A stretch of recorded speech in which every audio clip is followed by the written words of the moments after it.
Boa noite a todos, todas as crianças aqui presentes. Deus abençoe a vida de cada uma de vocês.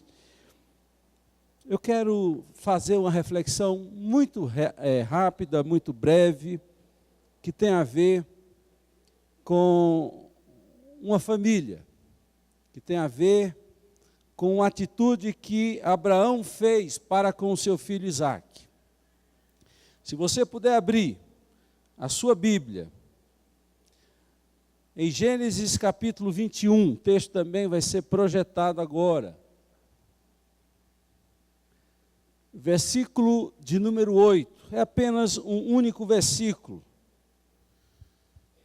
Esse texto tem muito a nos ensinar porque talvez revele a nossa situação, a nossa condição espiritual.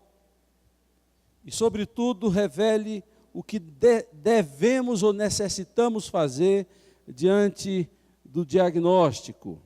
Pois bem, está escrito: o menino cresceu e foi desmamado.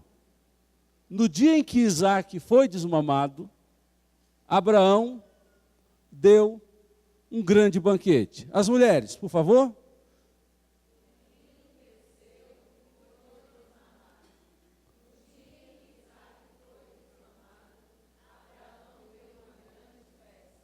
Homens comigo. O menino cresceu e foi desmamado. No dia em que Isaque foi desmamado, Abraão deu um grande festa. Eu aprendi esse versículo numa versão na RA que diz: Isaque cresceu e foi desmamado. No dia que o menino foi desmamado, deu Abraão um grande banquete. Há lições preciosas nesse texto. Mas antes eu quero pensar em Abraão e Sara, mães de Isaque, pai e mãe de Isaque. Era um filho esperado. Isaque demorou 25 anos para chegar, estava fazendo cálculo. Abraão foi pai de Isaque aos 100 anos de idade. Sara aos 90 anos de idade. Ele recebera a mensagem, a promessa de que receberia uma terra e de que seria pai de uma grande nação aos 75 anos de idade, ainda em Ur dos Caldeus.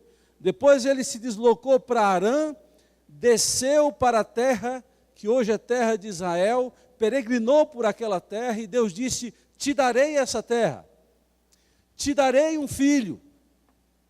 E enquanto Abraão foi vivo, naquele período que ele estava peregrinando na terra que seria dele, ele não recebeu nem a terra, nem um filho.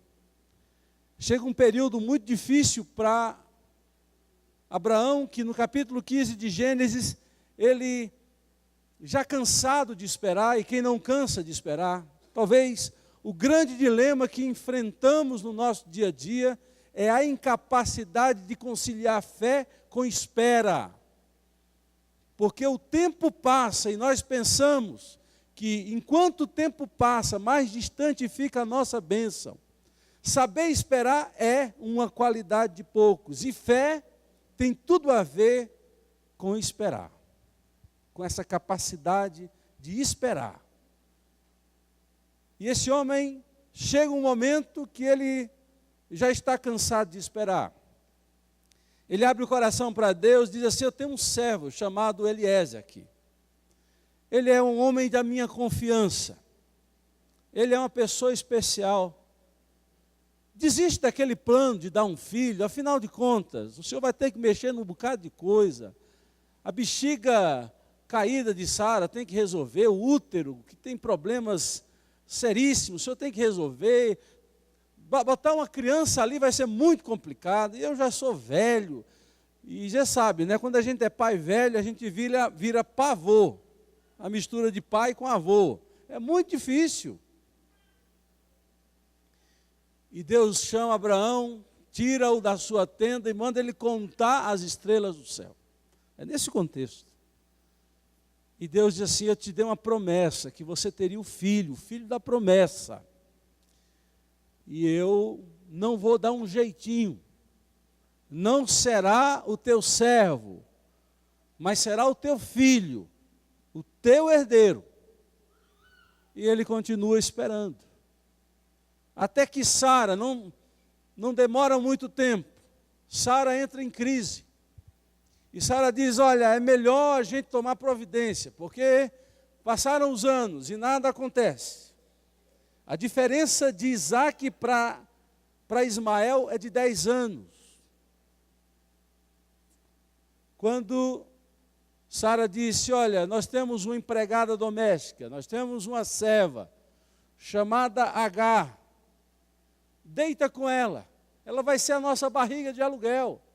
E Deus vai dar o nosso filho por meio da barriga dela. Ela tem saúde, ela tem vigor, ela está em plenas condições de dar à luz um filho para a gente. Ela empresta a barriga. É o jeitinho humano. Nasce Ismael, é filho de Abraão, mas não é filho de Sara. A promessa havia sido dada a Sara e Abraão. Só que aí, você vê mais uma vez a precipitação na espera. E o pior, as soluções humanas diante daquilo que pode ser a demora de Deus, que pode aparentar que Deus está demorando.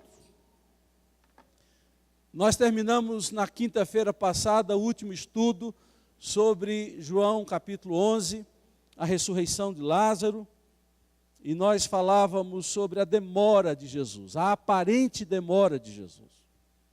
Lázaro está enfermo, a notícia é dada para Jesus, o recado vai e o recado tem o seguinte conteúdo: está enfermo aquele a quem tu amas.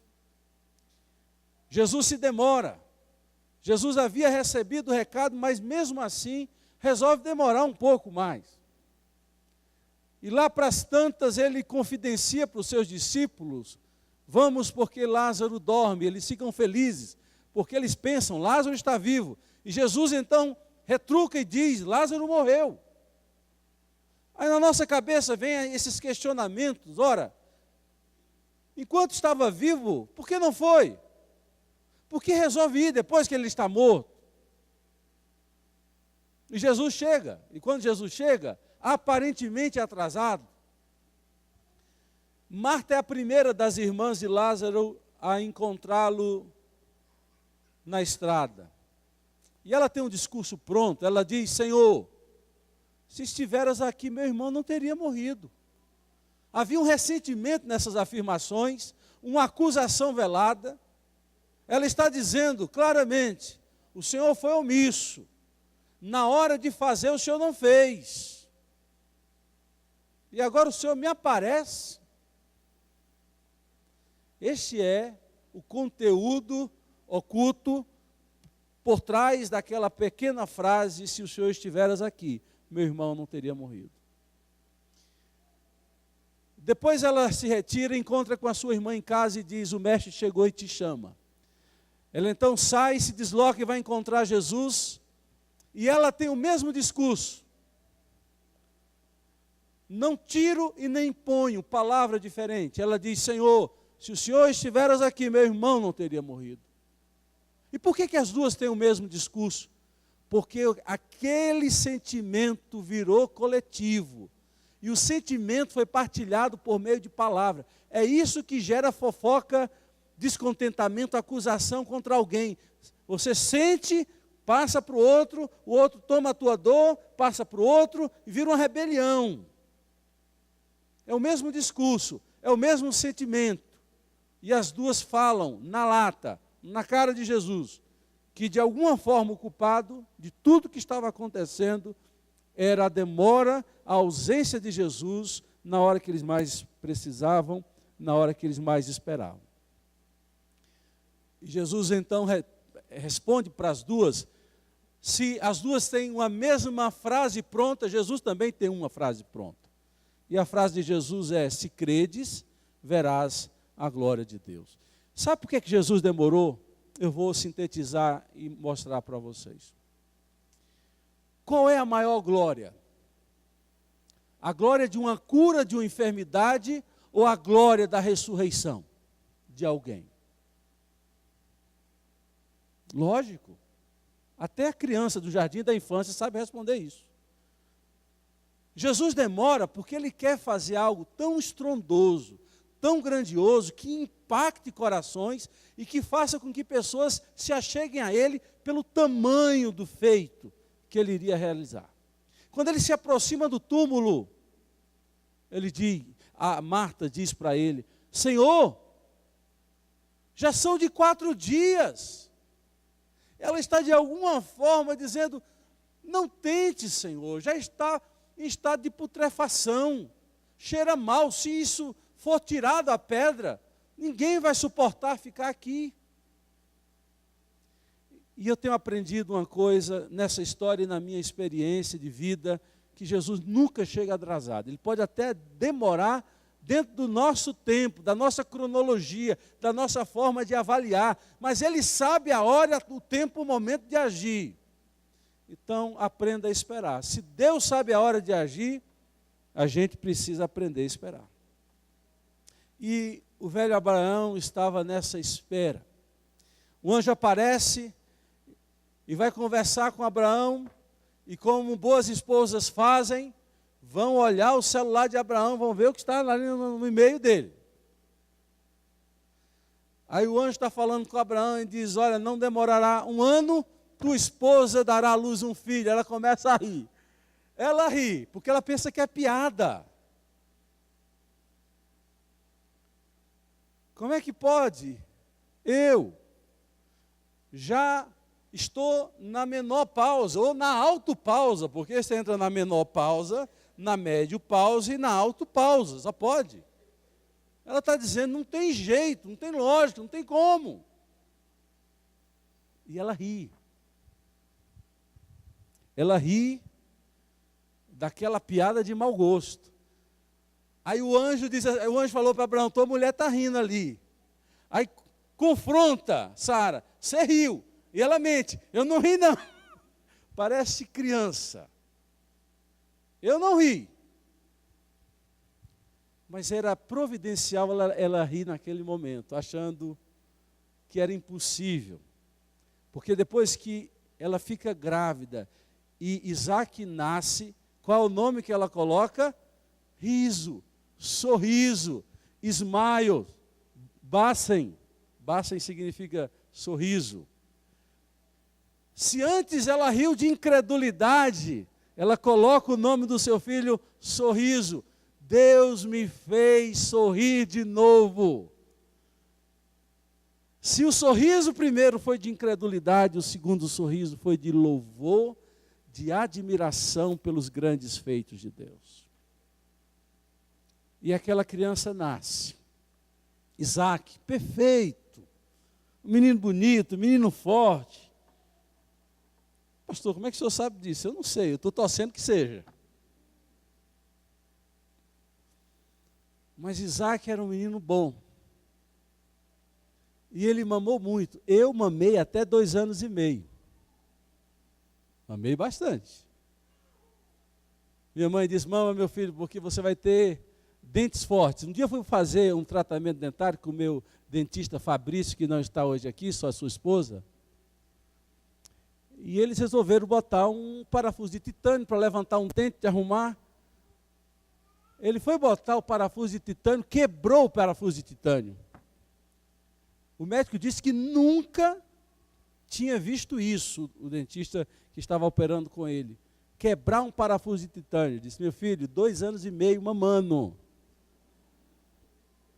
Aqui tem cálcio para uma geração, para 2 gerações inteiras. Mas você sabia que minha mãe errou por 6 meses? Normalmente as crianças no Oriente Médio mamavam por 3 anos. Era a mãe arrumando a casa assim, o menino gatado lá, ó. Era uma história. Hoje são 6 meses, naquela época eram 3 anos. Só que chega a hora de desmamar. E essa é a hora mais difícil. Não vou contar não, Cacilda, o que você fez com o Lucas. Mas você sabe, a gente tem que ser criativo, no mínimo, tem que ser criativo. Parece que está melhorando, ou está piorando, não sei. Vocês estão me ouvindo aí bem? Tem que ser criativo. Como é que faz para substituir o peito, a mamadeira, o bico? Está pior. Como faz? Então, cada um tem estratégias, tem livros que são escritos a respeito disso. E Abraão queria que o menino passasse de fase. A gente precisa passar de fase. Até nos joguinhos que você joga, e Paulão gosta de jogar com o Iago, o ideal é passar de fase. A maior frustração da vida é continuar numa fase no jogo que repete os mesmos cenários, os mesmos obstáculos, não há novidade. Até nos joguinhos a gente precisa passar de fase. A nossa estrutura física, nós precisamos passar pelas etapas naturais. Primeiro nós somos dependentes do peito, do leite, a gente começa a dar os primeiros passos, a gente começa a andar, a gente começa a iniciar a introdução de comidas sólidas para os nossos filhos, até eles chegarem a comer buchada de bode, rapadura, pé de moleque. Mas isso é fase, são fases. Aí chega a fase da adolescência, aquela fase difícil para muitos. Mas é uma fase, até que a gente chega à maturidade, cresce. O que eu gosto desse texto é que esse texto ensina que nós precisamos respeitar fases. Eu não posso exigir de alguém que produza efeito, obras fora daquilo que é esperado para a fase que ele está hoje. Mas eu não posso permitir que alguém se perpetue numa fase. Tem muita gente que não quer crescer. Tem muita gente que emocionalmente, fisicamente, vestimentalmente, não quer sair da fase. Tem muitos homens que pensam que são marombados até hoje, né? Aquelas camisetinhas apertadas. E às vezes meninas de 45 a 60 anos que botam roupas de adolescência, mas não está até fora da fase, tá. Mas ela ainda não descobriu. Uma hora ela descobre. E está fora da fase. As etapas, elas são necessárias passar, mas nós não podemos eternizar nas etapas e nas fases. Tanto é assim, queridos, que o texto diz que Isaac cresceu. E Abraão queria que ele fosse desmamado. Era quase que uma emancipação. Passar de fase, crescer, para ser desmamado. E eu volto ao que eu estava aplicando da vida espiritual. Nós precisamos entender que a vida espiritual, bem como a nossa vida física, ela também tem fases. Paulo falando aos Coríntios diz, leite vos dei a beber, não vos dei comida sólida, porque não suportais. Mas o desejo do apóstolo Paulo era dar comida sólida espiritual a pessoas que já poderiam estar em outra fase espiritual. E veja como o aspecto da espiritualidade está intimamente associado às emoções. Tem pessoas que precisam crescer no aspecto emocional. E só crescerão, serão maduros emocionalmente, quando crescerem também espiritualmente. Esse é um grande problema hoje. Pessoas que são grandes gestores, grandes gestoras, que sabem fazer perfeito o seu trabalho, a rotina do seu trabalho, mas não conseguem administrar o mundo interior. Não são boas gestores, gestoras do seu mundo interior. Há um grupo na psicologia que chama isso de inteligência emocional. Também cabe.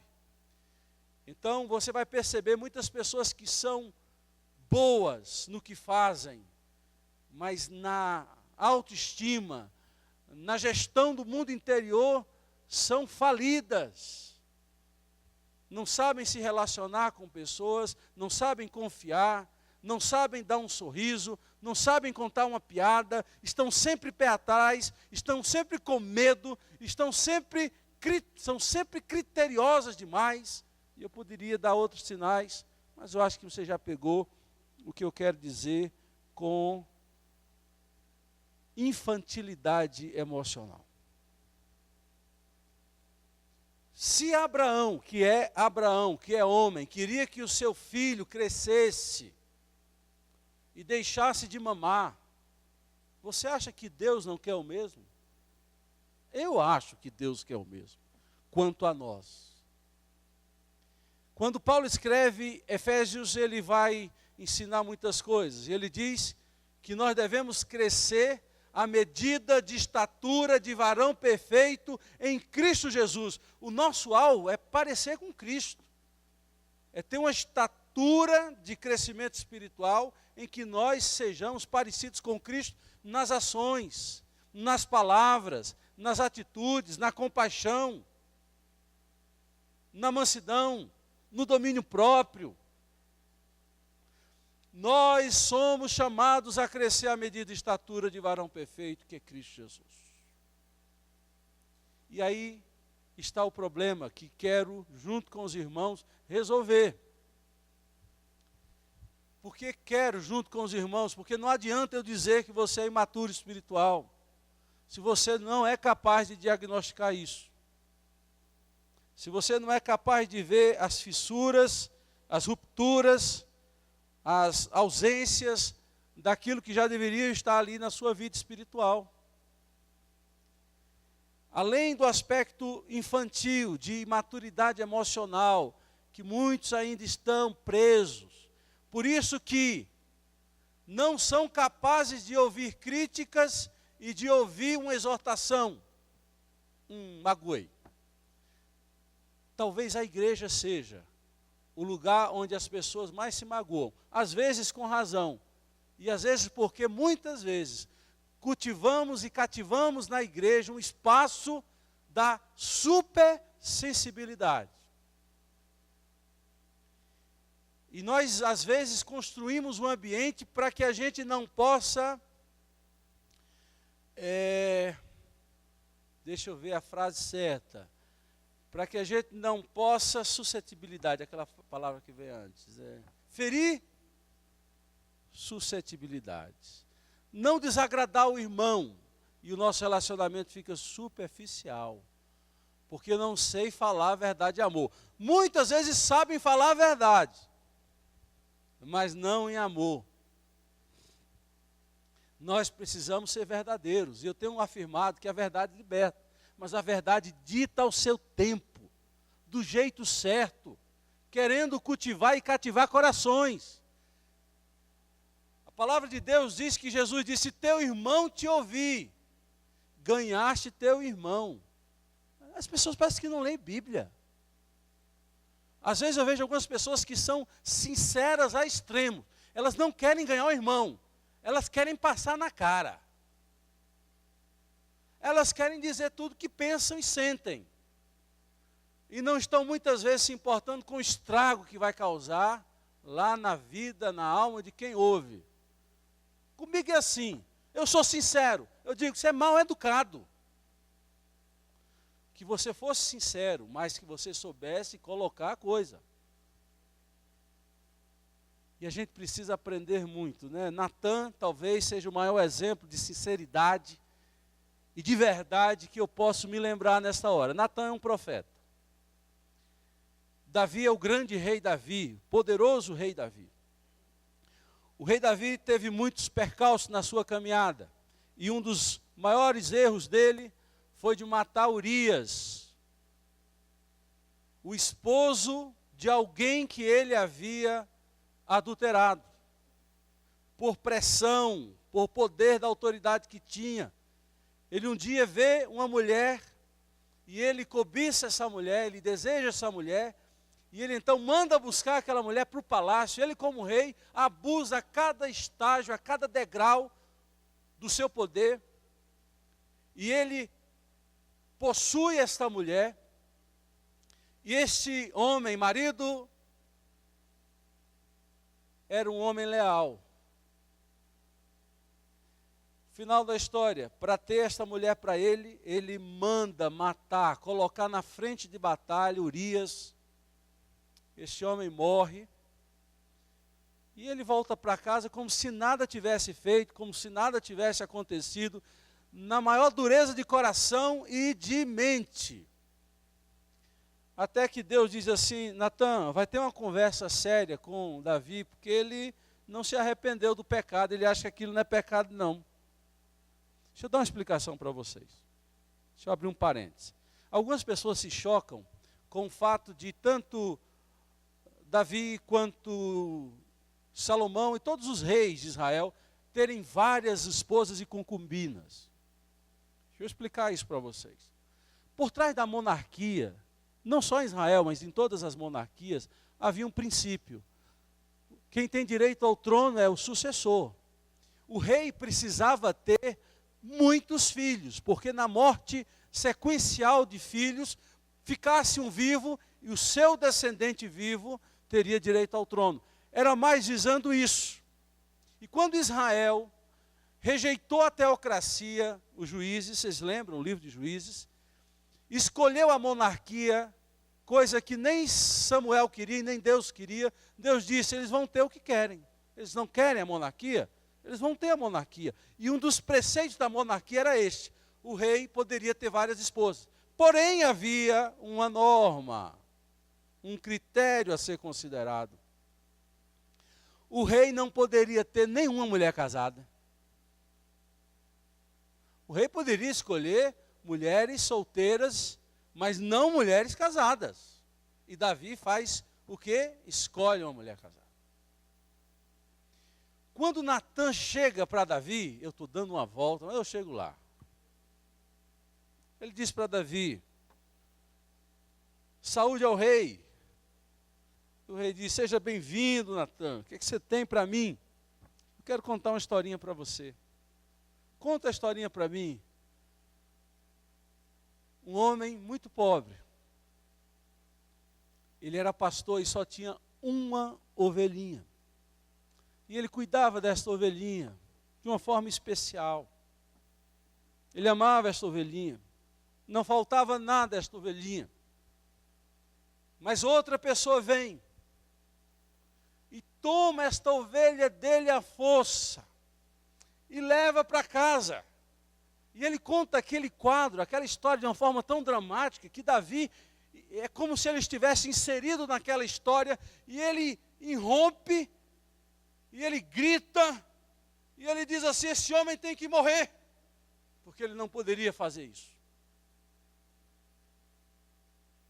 Aí Natan olha para ele e diz: esse homem é você, rei. Imagina a situação. Ele deu a volta necessária para criar o sentimento, o ambiente próprio para falar a verdade. Ele não tinha como se esquivar, porque se para o outro valia a morte, para ele também valia. Ele disse: você tomou a esposa de um homem, mandou matar esse homem é você. Sabe qual é a diferença entre Davi e nós, muitas vezes? É que Davi, depois de ouvir isso, ele se arrependeu. Ele vai para o pó, ele chora. Os estudiosos dizem que o Salmo 51 é o fruto da confrontação de Natan a Davi. Quando você lê o Salmo 51, é a oração que Davi faz depois de ser confrontado com a verdade. Depois de que alguém que ama foi lá e apontou o erro. Provérbios diz: leais são as feridas feitas por quem ama. Se você tem alguém que ama, que gosta de você, e ele pegou pesado para o seu bem, agradeça a Deus pela vida desta pessoa que quer o seu bem. Leais são as feridas feitas por quem ama. E Davi chora, se arrepende, e depois Deus, misericordioso, permite que ele case com essa mulher, e Salomão, o rei Salomão, é filho dessa mulher, Batseba. Porque depois que Deus perdoa, tudo pode agora uma história nova acontecer. Mas para que Deus perdoe, eu tenho que me arrepender. Parece que às vezes a gente quer que Deus resolva o nosso problema sem que a nossa parte a gente faça. Então, a questão emocional é muito importante. A maturidade está ligada, presa ao aspecto emocional. A gente precisa ser paciente. A gente precisa ser generoso, compassivo, longânimo. O que é isso, gente? Saúde curada. Uma pessoa que tem cuidado no que fala é o quê? Uma pessoa prudente. Portanto, uma pessoa que está sendo tratada por Deus no coração. Uma pessoa que não se coloca na posição de juiz, mas de irmão, é o quê? Uma pessoa sarada, curada, que cresceu. Agora, muitas vezes, na nossa emoção, a gente não aguenta ouvir nada, a gente não gosta de ser contrariada, e me permita contar outra história. Naamã é comandante do exército do rei da Síria, segundo Reis, capítulo 5. Ele vem da Síria, porque ele ouve que Deus usa um homem em Israel com poder sensacional. E o problema dele poderia ser curado por esse homem. E ele vem com um contingente, com como assim? Ele é general, né? Então ele vem com soldados. E quando ele se aproxima da casa, ele pensa assim, mas cadê a banda de música? Os fogos não vão soltar não? Cadê as bandeirolas? O povo me esperando. Ninguém. Aí ele para na porta do profeta e diz, Naamã está aqui. E Naamã era leproso. Mandem chamar o profeta. O profeta está dentro da casa e diz assim, diga a Naamã, para ele dar 7 mergulhos no Jordão. Não foi nem atender, não falou pessoalmente, mandou o recado. Pense no homem brabo. Naamã, indignado, pegou o seu cavalo, voltou para a Síria, e os soldados atrás, e ele falando poucas e boas do profeta, ele diz assim, pensava eu, que ele sairia e teria ter comigo, colocaria a mão na minha lepra e me curaria da lepra. Mas nem sair ele saiu. Ele sai indignado, porque pior doença daquele homem não era a lepra que corroía sua pele, seus tecidos. A pior doença daquele homem era a arrogância, a prepotência, achar que era melhor que os outros. Por isso que ele volta para casa indignado. É preciso que alguém diga, meu pai, se ele tivesse pedido coisa maior, você não faria? Ele faria. Mas ele estava ferido. Porque ele não foi tratado como ele gostaria, com honras. Até que alguém o convenceu a ele dar 7 mergulhos no Jordão. E no Jordão houve uma conversão. Se você ler a história, eu convido depois, essa semana, você ler a história de Naamã, como aquele homem sai do Jordão quebrantado, humilde, visita o profeta, entra na casa do profeta, pede permissão ao profeta, pede autorização dele levar uma carga de mulo com terras de Israel para colocar na Síria, em cima dela, ele adorar o Deus de Israel. Era outro homem. Quando as pessoas não fazem o que a gente quer e a gente fica revoltado, a nossa saúde emocional não é boa. E mais, saúde emocional doente cria expectativa além do normal. Ele disse, pensava eu, às vezes a gente cria expectativa em pessoas. Aí eu vou chegar lá, ele vai passar por mim, vai pegar na minha mão, vai perguntar do meu pai e da minha mãe. Se eu pego na mão e não falo, não pergunto do pai e da mão, eu já não presto mais, porque eu crio expectativas. E se não entrar nas minhas expectativas, não vale. Nós somos infantis, infantes espirituais. Nós precisamos crescer.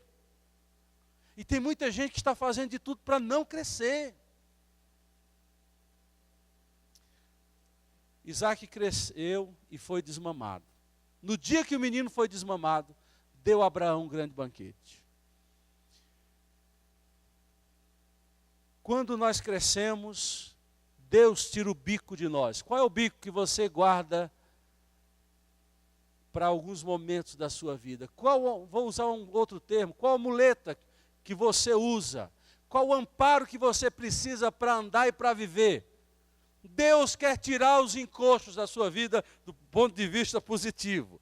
Porque tem os encostos da Universal e tem encosto, é aquilo que você coloca para se apoiar. Não estou me referindo de lá. Mas aquilo que nos ampara para andar. Deus quer que você ande sem rodinha de bicicleta. Já imaginou? Você andando de bicicleta sem rodinha? Vai ser uma bênção para você. Quando você abandonar a chupeta, chega em casa, não, joga fora a chupeta. Jogue fora a chupeta. A mamadeira. Eu não vou contar histórias para não ficar expondo as pessoas, mas tem gente que ia para a escola e tomava mamadeira atrás da porta da sala de aula com a mamadeira. Já em sala de aula, já crescido, porque precisava daquele acalanto que só uma mamadeira dá. E um bico também dá. Mas tem hora que a gente tem que se desvencilhar disso. Se você quer ser uma pessoa que cresce espiritualmente, você não pode mais viver com bico. Você tem que ser desmamado para poder comer comida sólida.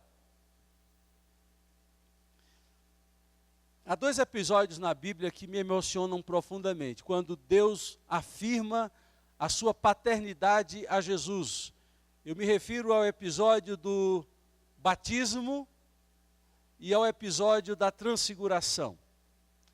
Nos 2 episódios, praticamente são as mesmas afirmações com um acréscimo. No batismo, Jesus diz: "Este é meu filho amado em quem me comprazo." Diante de toda aquela multidão que estava para ver Jesus ser batizado. Jesus afirma que é pai, que ele se realiza em ser pai de Jesus. E eu falo sempre que Jesus ficava assim, todo feliz da vida, porque não tem coisa mais sadia para a alma humana do que as questões da paternidade e da maternidade bem resolvida. Quando o seu pai te ama de verdade e deixa claro isso, sua mãe também, e você se sente amado. Isso é libertador, isso é transformador. Quando Jesus está prestes para ir para a cruz, Lucas capítulo 8, Marcos capítulo 8, Lucas capítulo 9, conta a história do Monte da Transfiguração. Mateus capítulo 17 também conta que lá no Monte da Transfiguração, Deus fala: "Este é meu filho amado, em quem me comprazo, a ele ouvi." Esse é o acréscimo, a ele ouvi. E eu fico sempre pensando, por que é que Deus fez questão de dizer: queria ter um filho assim, este é meu filho amado. Há um prazer de Deus, de dizer: Jesus é meu filho. Há um prazer de Deus de sentir que existe uma afinidade, uma relação muito salutar, muito boa entre eles. Meu filho. É igual quando um filho passa no vestibular para medicina, quando o filho consegue uma grande conquista, a gente diz assim: meu filho, minha filha. Ele faz questão, enche a boca de dizer. Não passa em geografia não, porque ele não fala muita coisa não.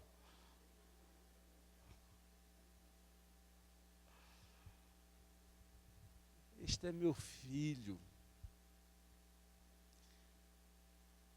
Isaac cresceu e foi desmamado.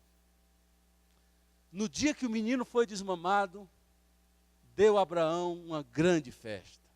Era bode, era churrasco, era macaxeira, era carne assada, era cuscuz, era sarapatel, Bebel, aquele prato que você gosta tanto da Paraíba. E era um negócio coalhada. Sabe por quê? Porque quando a gente resolve crescer, a gente começa a trabalhar para Deus, a gente começa a amar as pessoas, a gente começa a ter responsabilidade, a gente começa a ter compromisso em ver um mundo melhor, em construir um mundo melhor, de se importar com pessoas. Deus se alegra de ver gente que cresce, gente que não quer viver com mamadeira, gente que quer pegar um arado. Quem põe a mão no arado não pode olhar para trás. Gente que quer fazer um novo tempo, uma nova história. Aí ele vai dizer, está vendo ali? Meu filho. Quando Satanás se apresentou diante dele, ele disse, viste o meu servo Jó, homem reto, íntegro, temente a Deus, que se desvia do mal. Olha as qualidades que Deus usou para qualificar Jó. Ele fala com maior orgulho, viste meu servo Jó, e dá os detalhes do caráter dele. Nós precisamos mudar de fase, gente. Atenção, estão todos presentes aqui, estão me ouvindo? Nós precisamos mudar de fase. Você não precisa mais de trocar fraldinha, você tem que aprender o banheiro. Você tem que parar de fazer xixi e cocô na roupa, metaforicamente falando. Você precisa crescer.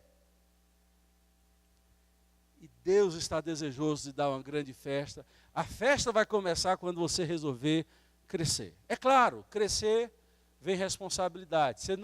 Eu lembro que quando eu era criança, eu não sabia o que era conta de água, conta de luz, conta de escola, manutenção de carro. Não sabia disso. É cômodo não crescer de um ponto de vista. Mas também, se a gente não cresce, a gente não viaja, a gente não vai para restaurante chique, a gente não trabalha. Então a gente tem que crescer para ter responsabilidade, dirigir. Eita, acordei Samuel. Samuel, calma aí Samuel, estou terminando. Então a gente precisa crescer, tem coisas que só vêm com o crescimento. Casar. Você não vai casar quando crescer. Eu estou falando tudo isso porque hoje é o dia das crianças e porque a criança é uma fase e que a gente tem que mudar de fase. Eu estou falando tudo isso porque você sabe que você está se eternizando numa fase, você já deveria estar comendo rapadura e está comendo papinha. Você sabe, eu sei, que Deus vai se alegrar quando você resolver crescer e assumir responsabilidades no reino dele. Quando você resolver crescer, se desmamar, largar o bico, você vai receber uma festa e você vai receber presentes de Deus, porque ele vai se alegrar de ver você crescendo à estatura de varão perfeito, parecido com Jesus. Que Deus nos abençoe.